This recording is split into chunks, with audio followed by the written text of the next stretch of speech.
I felt at times last year, we'd pull up on the bus somewhere and you knew the opposition team hadn't had a sleepless night worrying about you, thinking, well, the Knights are not going to throw a lot at us today and it's not going to be a tough game. Well, I hope next year when we pull up on the bus, they're saying, here come the Knights, and we got ourselves a tough game on our hands today. And that's what those guys bring. They have a reputation for being guys that lead from the front and got those attributes that you need in this game, and the three of them are highly credentialed in that area. That's not something anybody questions about them.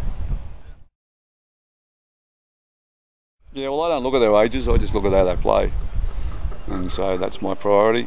Look, I love experienced players because you know what they're going to bring you, know what they're going to give you, and these guys here are top shelf guys. They're not guys that have a record or history of inconsistencies in their football careers. These are guys that have played tough footy week in and week out, year after year.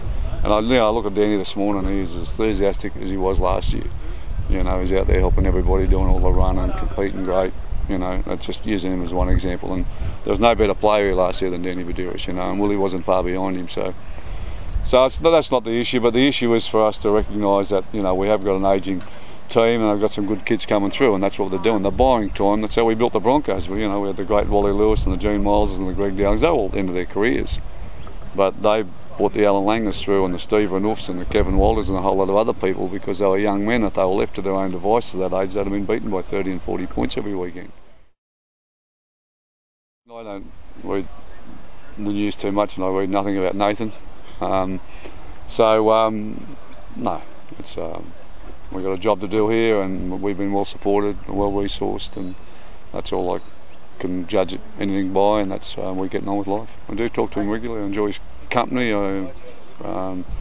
He loves his rugby league, and he certainly knows what he's talking about when he talks to me about it, so it's not a hard conversation.